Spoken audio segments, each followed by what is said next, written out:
Viva Elther, everyone. So I'm back for the second part of this. So I was having some issues with the last stream. The first game I played worked perfectly. The second game I played worked perfectly for me, but didn't show up properly for you guys. So I don't blame you all for bailing. I've had a bit of a rewatch of it, and the screen got stuck a couple of times.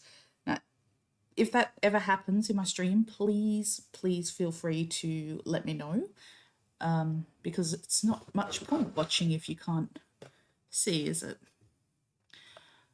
Okay, so now I'm going to try the one that I think looks like a text adventure. I'm just going to hope that it's actually going to show the image because I have been having trouble with that, but it should work eventually. This one's called Cursebringer, and any second now the picture should show up. Come on, Twitch, you can do it. Voi, voi, voi. There we go.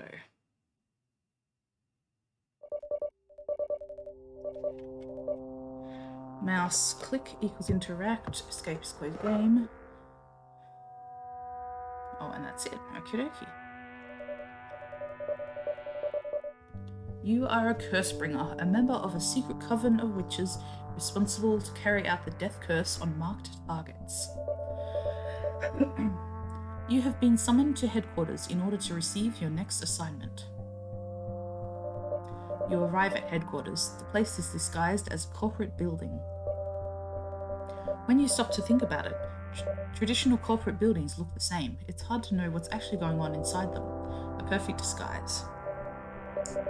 People come and go, wearing suits and carrying briefcases, looking indistinguishable from the rest of the company folk of the financial district.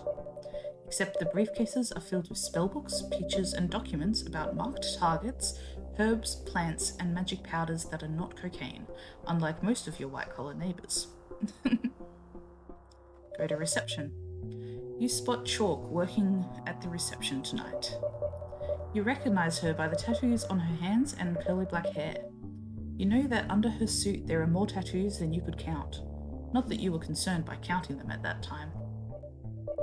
Chalk. Welcome, Constance. The Elder is waiting for you in the council room. Constance. Hey, anything wrong? Chalk.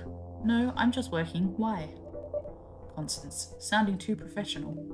Chalk. I'm upset. It's my way to cope. Constance. Ooh, right. Because I left? Constance. Look, I had too much on my mind, and you know I have commitment issues. But I should have messaged or something. I'm sorry. Can I make up for it somehow? Chalk. Sushi. After your job. Your pain. She says while writing down things on paper. Constance. Done, if I survive. Chalk. You better. I want my sushi. You should hurry. Constance. Thanks, Chalk. See you later. Chalk. Bye. Hurry. Proceed. As you approach the door, it opens by itself, showing a large room with black marble floor. Candles light the marble table in the middle of the room. Only one person sits there, even though there are many chairs around the table. The Elder. Good evening, Constance, says an old woman with pastel blue hair with a white streak. Constance. Good evening, Elder. So, what's the job? Elder. Mr. Edmund has been marked. Constance. Mr. Edmund, District Attorney? Him. Constance. Interesting. Any ideas why he was marked? He put a lot of bad people in jail. Elder. No, but we will know once it's done. Understandable, I will begin immediately. Mr. Edmund, huh? First I should observe him and see what I can come up with. Observe your target. Every day he has dinner at Lordini's? It might be a good place to corner him. A public space, background check shows no ownership. Apparently he just likes the place. That or someone from the staff. I notice he always order with the same girl. I should do some background check on her too. Colleen Mars, 25, seems normal, works at the restaurant, social media, seems active. She does seem like a workaholic though. Weird. Plan the ritual. I already have most of what I need for the death curse. The only thing missing is an adder's fork, according to this recipe. Ancient recipes usually have animal parts involved. It was common back then. Nowadays, some are on risk of extinction. The organization prefers to avoid non-human animals as a whole, and most of us are glad to avoid animal cruelty.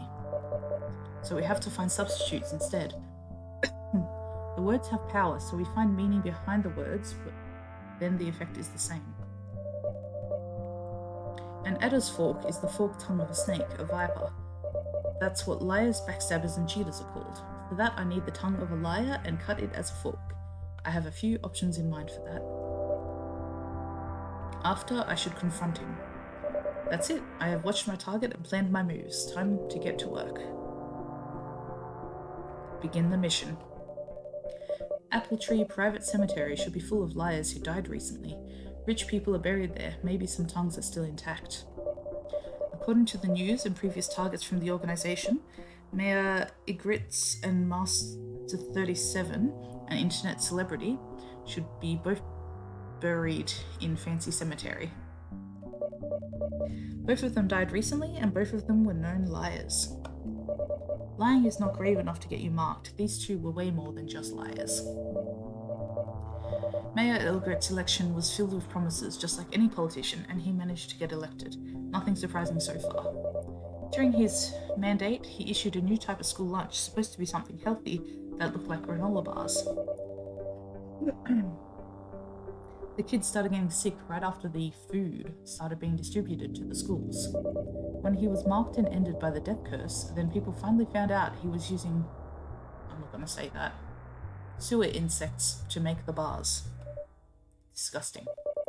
Master 37 was internet's favourite. Even though he already had been called out for a lot of problematic behaviour in the past, he always found excuses. Then they found out he was a member of some Nazi group. He tried excuses again and said he was just hanging out with some pals he knew from school. But facts are facts. Someone marked him and someone ended him, and then the truth came out for everyone. Good riddance. Well, I can choose when I get there. Proceed. You arrive at Apple Tree Private Cemetery. You find a tree. You could throw your grappling hook on the branch if it was closer. Gladly you came prepared. You blow some brute powder to the air and speaks the magic words. You speak the language of the tree and extends its branch to you, giving you a place to climb. You climb the rope and use the tree branch to get inside the cemetery. You sneak your way to where you should go. Proceed. You manage to avoid most of the guards. The area seems clear for now. No, it just occurred to me I should check. Yeah, I just wanted to quickly check that my mic was actually working, because otherwise there would be no point in me reading this whole thing. Anyway. You managed to avoid most of the guards. The area seems clear for now. Time to choose a liar. Politician. Totally go with that politician. You look around you and you don't see or hear anything. You pick the lock from the crypt gate. It smells like piss in here. You notice a bright light approaching, followed by sound of heavy footsteps on the stone path to the crypts. Ooh, hide inside the tomb or hide behind the statue? I'm gonna hide behind the statue. You hear the crypt gate opening and a voice. Security guard. Oh, it's open? Weird. Well, good for me.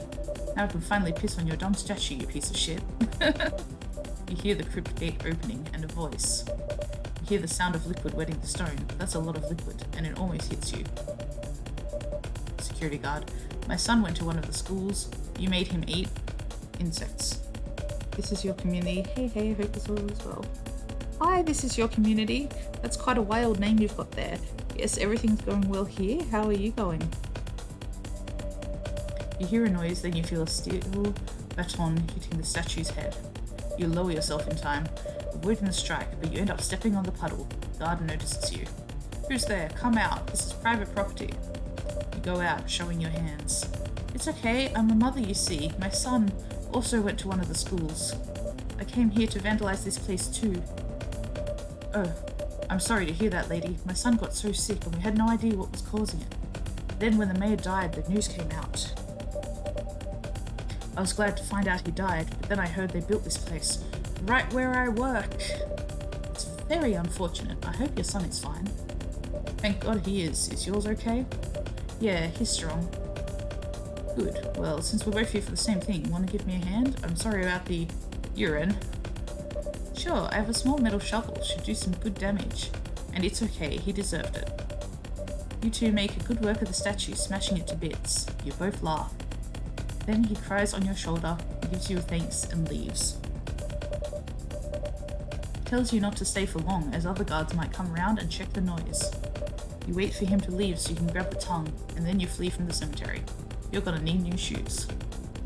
Well, that was close. What matters is that I have the tongue now. Time to prepare the ritual. Proceed. You go back to your apartment and make all the preparations for the ritual. Everything is in place. You only need to confront him now. Proceed. I should decide my method of infiltration. The client won't be able to approaching without causing suspicion, but maybe if I draw enough attention to myself. A staff member, I can approach and talk, ask questions, but he goes there every day, I can't mess it up. Proceed. Before going in, you take another look at the place. People come and go. They enter with a smile and leave with a bigger one. Some don't leave at all. They stay there even after they finish their food. You notice Mr. Edmund at his usual spot, watching. Infiltrate as a customer or infiltrate as a staff?